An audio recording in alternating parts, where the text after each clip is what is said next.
আসসালামু আলাইকুম, আমি সাহির খান। আজকে আমরা ফ্রন্ট এন্ড এবং ব্যাক এন্ড সম্পর্কে জানব। চলুন জেনে নিই।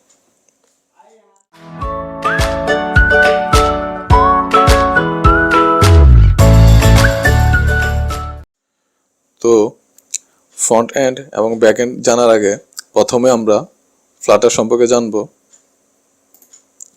তো what is Flutter? Flutter is Google's UI toolkit for building beautiful, natively compiled applications for mobile web and desktop from a single code base. তো এখন আমরা আরেকটু সহজ ভাষায় জানবো। তো Flutter হচ্ছে open source UI software development kit. Flutter হচ্ছে গুগল বানিয়েছে। তো Flutterের কাজ কি? Flutter দিয়ে আমরা অ্যাপ বানাতে পারবো। তো ফ্লাটারের ল্যাঙ্গুয়েজ হচ্ছে ডাট ল্যাঙ্গুয়েজ। তো এক্সাম্পল হিসেবে আমরা যদি অ্যান্ড্রয়েড ডেভেলপমেন্ট শিখতে চাই তাহলে আমাদের জাভা শিখতে হবে। তারপর হচ্ছে যদি না আমরা অ্যান্ড্রয়েড ডেভেলপমেন্ট শিখবো না, আমরা আইওএস ডেভেলপমেন্ট শিখবো। তো আইওএস ডেভেলপমেন্ট শেখার জন্য আমাদের সুইফট শিখতে হবে। তো তাহলে দেখা যাচ্ছে অ্যান্ড্রয়েড ডেভেলপমেন্ট শেখার জন্য আমাদের জাভা শিখতে হবে, তার পাশাপাশি আমরা যদি আইওএস ডেভেলপমেন্ট শিখতে চাই তাহলে আমাদের সুইফট শিখতে হবে। তো ফ্লাটারের মেইন বেনিফিট হচ্ছে ফ্লাটার দিয়ে আমরা Android, iOS, web, desktop app বানাতে পারবো জাস্ট ওয়ান কোড ইউজ করি। ফ্লাটারের কোড খুবই সিম্পল এবং খুবই ফাস্ট। তো এই হচ্ছে ফ্লাটার। তো তাহলে আমরা জানতে পারলাম যে ফ্লাটার দিয়ে আমরা অ্যাপ বানাতে পারবো। কি অ্যাপ বানাতে পারবো? আমরা Android, iOS, web, desktop app বানাতে পারবো জাস্ট ওয়ান কোড ইউজ করি। তো তারপর হচ্ছে আমরা হোয়াট ইজ ফ্রন্ট এন্ড? তো front end is the part on the phone and the users communicates with. যদি আমরা সহজ ভাষায় বুঝতে চাই তাহলে ফ্রন্ট এন্ড হচ্ছে অ্যাপের সামনের অংশ। তো এক্সাম্পল হিসেবে আমরা সবাই ফেসবুক ইউজ করি, রাইট? তো ফেসবুক আমরা কেন ইউজ করি? ফেসবুক আমরা এই জন্য ইউজ করি, ফেসবুক আমাদের কাছে ভালো লাগে কারণ হচ্ছে ফেসবুকের ইউআই খুবই সুন্দর, তারপর ইউজার ইন্টারফেস খুবই ভালো। তো যেমন আমরা ফেসবুকের মধ্যে আমরা হোম পেজের মধ্যে আমরা কি পোস্ট দিল আমরা তা চেকিং করতেছি, তারপর আমরা শেয়ার করতেছি, লাইক করতেছি, কমেন্ট করতেছি। তারপর হচ্ছে আমরা ফ্রেন্ড রিকোয়েস্ট অ্যাড দিতেছি, রিসিভ করতেছি। তারপর আমাদের ফ্রেন্ডদের সাথে আমরা চ্যাট করতেছি, তারপরে নোটিফিকেশন দেখতেছি। তো এই যে পুরো বিষয়টা, সেটাই হচ্ছে ফ্রন্ট এন্ড। তো আমরা যারা ইউজার, আমাদের কিন্তু অ্যাপের সামনের দিকটাই আমাদের চোখে পড়ে, মানে হচ্ছে আমাদের ফ্রন্ট এন্ড জিনিসটাই আমাদের চোখে পড়ে। আমরা কিন্তু ব্যাক এন্ড সম্পর্কে জানিও না বা জানার চেষ্টা করিও না। তো ফ্রন্ট এন্ড এবং ব্যাক এন্ড খুবই ইম্পর্ট্যান্ট, কারণ হচ্ছে আপনি ব্যাক এন্ডে যদি ভালো কাজ করে থাকেন তো দেখা যাচ্ছে যে আপনি ফ্রন্ট এন্ডে ভালো ইউআই ডিজাইন করলেন না বা ইউজার ইন্টারফেস তেমন ভালো না, তখন কিন্তু অ্যাপটি ইউজাররা ইউজ করবে না। তো সেই জন্য ফ্রন্ট এন্ড খুবই গুরুত্বপূর্ণ। তো ফ্রন্ট এন্ড হচ্ছে অ্যাপের সামনের অংশ, যেটা আমাদের চোখে পড়ে, যেটা আমার কাছে ভালো লাগে দেখতে। যেমন ইউআই ডিজাইন, তারপর ইউজার ইন্টারফেস। তো এই হচ্ছে ফ্রন্ট এন্ড। তারপর হচ্ছে হোয়াট ইজ ব্যাকএন্ড?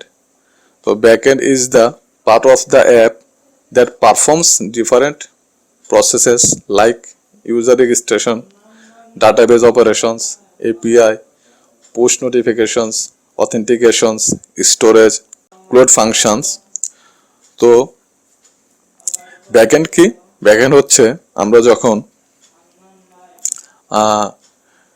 সাইন আপে যখন আমরা ইনফরমেশন দেওয়ার পর সাইন আপ বাটনে ক্লিক করি, তখন কিন্তু ব্যাকগ্রাউন্ডে রেজিস্ট্রেশনের প্রসেস চলতে থাকে। তারপর হচ্ছে আমরা ডাটাবেজ রয়েছে, আমরা মেসেজিং করি, ডাটাবেজে স্টোর হয়ে থাকে। তারপর হচ্ছে পুশ নোটিফিকেশন আসে। তারপর হচ্ছে অথেন্টিকেশন যেমন সাইন ইন গুগল, তারপর হচ্ছে ফেসবুক, ফোন নাম্বার, তারপরে স্টোরেজ রয়েছে, তারপরে ক্লোড ফাংশন রয়েছে। তো এই যে বিষয়গুলা, এগুলোই হচ্ছে ব্যাকএন্ড। তো ব্যাকএন্ড আমাদের চোখে পড়ে না। আমরা যখন যে কোনো একটি অ্যাপ ইউজ করি তখন কিন্তু আমাদের ব্যাকএন্ড আমাদের চোখে পড়ে না, আমাদের চোখে পড়ে কি ফ্রন্ট এন্ডে আমাদের চোখে পড়ে। তো মোবাইলের অ্যাপের মধ্যে পেছনে ব্যাকগ্রাউন্ডে যে কাজগুলো চলতে থাকে সেগুলোই হচ্ছে ব্যাকএন্ড। তো ব্যাকএন্ড কি?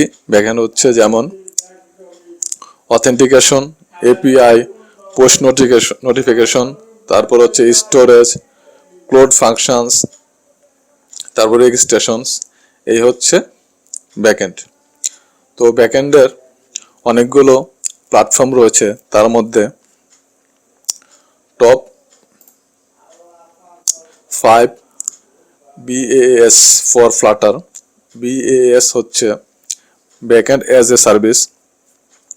তো ব্যাকএন্ডের টপ 5 সার্ভিস বা প্ল্যাটফর্ম রয়েছে, এগুলো হচ্ছে ব্যাক ফর অ্যাপ, তারপর হচ্ছে পার্টস, তারপর হচ্ছে ফায়ারবেস। তো আমরা ফায়ারবেস সম্পর্কে সবাই জানি, ফায়ারবেস খুবই জনপ্রিয়। তারপর হচ্ছে ব্যাকএন্ড লেস, তারপর হচ্ছে AWS এমপ্লিফাই। তো এখন আমরা এই যে 5টি টপ 5 প্ল্যাটফর্ম রয়েছে এগুলোর বেনিফিট বা কি কি ফিউচার প্রোভাইড করতেছে তা আমরা জানবো। তো প্রথমে ব্যাক ফর অ্যাপের ফিউচারগুলো হচ্ছে স্কেলেবল ডাটাবেস, তারপর হচ্ছে API, code functions, authentication, notification, storage.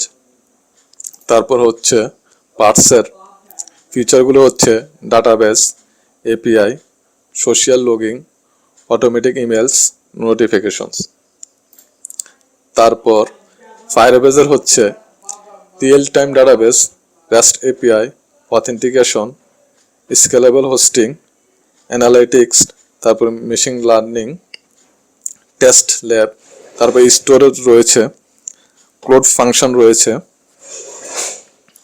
তারপর হচ্ছে ব্যাকএন্ড লেসের ফিউচারগুলো হচ্ছে real time database, API, hosting, visual programming, তারপর হচ্ছে নোটিফিকেশন। তারপর AWS এমপ্লিফায়ার ফিউচারগুলো হচ্ছে authentication, API, data store, analytics, তারপর হচ্ছে নোটিফিকেশন। তো এই হচ্ছে 5টি প্ল্যাটফর্ম ব্যাকএন্ডের। তো ব্যাকএন্ডের প্ল্যাটফর্মগুলো হচ্ছে back four app, parse, Firebase, Backendless, তারপর হচ্ছে AWS এমপ্লিফাই। তো এই 5টির মধ্যে ফায়ারবেস হচ্ছে গুগলে সাজেস্ট করে, যেহেতু ফ্লাটার গুগলের। তো এই ছিল ফ্লাটারের ফ্রন্ট এন্ড এবং ব্যাক এন্ড। তো আশা করি বুঝতে পেরেছেন। যদি না বুঝে থাকেন অবশ্যই কমেন্টে আমাকে জানাবেন। তো আজ এতটুকুই। ধন্যবাদ সবাইকে, ভালো থাকবেন।